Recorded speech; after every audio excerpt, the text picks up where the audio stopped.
Good morning, everyone. I'm meteorologist Brad Sugden. Don't worry, we'll talk about that snow potential coming up in just a few, but we also need to discuss that temperatures will be getting even colder this week. And it's cold and windy out now, so make sure you have the heavier coat ready to go for the day today. You will definitely need it. Wind chills look like they'll be in the teens right on through the entire afternoon because of those high winds. And yes, the all-elusive snow might be paying us a visit a little late in the season, but that's how it always goes, right? We warm up and then get that late season cool down, and we are certainly getting it. So grab an extra large hot coffee as you're headed out the door. Temperatures are about average right now, but winds will be increasing and we're just not going to gain a lot of degrees throughout the rest of the afternoon. Notice staying pretty steady, to be quite honest. So the wind chills will be in the teens as the highs top out right around freezing or just below in many cases.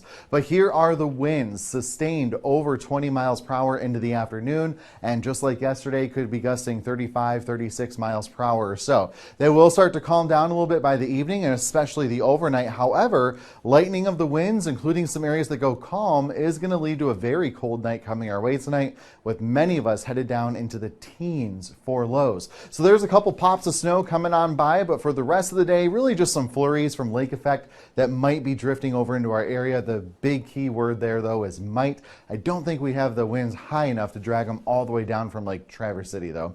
Otherwise, there's the lighter wind into Thursday. We will develop a lot more cloud cover as we go throughout the afternoon. And then, of course, a lot more cloud cover builds in ahead of that storm system coming our way. So stuck on the backside of this rotating low pressure to the east, we have really cold air just funneling down from Canada. This is the storm system that we are tracking, though, but there are still two different scenarios. Let's talk about scenario one, which is picked up well by the European model. This one has the low pressure going further to the south, which keeps the snow band a little further to the south as well, going right through Lansing with some rain mixing in around Hillsdale, maybe even for areas like Jackson.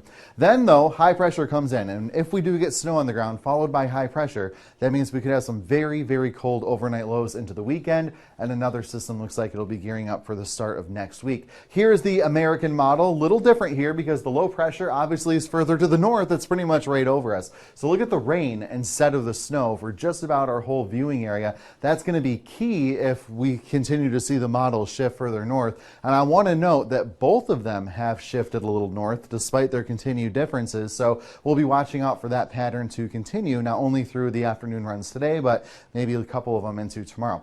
European snow potentials you can see here, putting out a nice swath for most of us with lesser down to the south, with the American model mixing in more rain. Obviously has barely anything, and that little amount probably going to melt because the ground is still pretty warm out there. But as of right now, plan on maybe having a messy commute Friday morning and Friday evening. We'll just keep you up to date as it gets a little bit closer. So for the afternoon, we're right about 32, 33. I'm going to go a little bit above some of the models because that's been the trend lately, but overall it is a cool period coming our way. Remember that snow comes in, but I am going to think we'll mix in some rain for some of us, especially the further to the south. Then a couple of cold nights into the weekend, but we will surge in some warmer air by the time we get into next week, just heading into the upper 40s to lower 50s with some rain.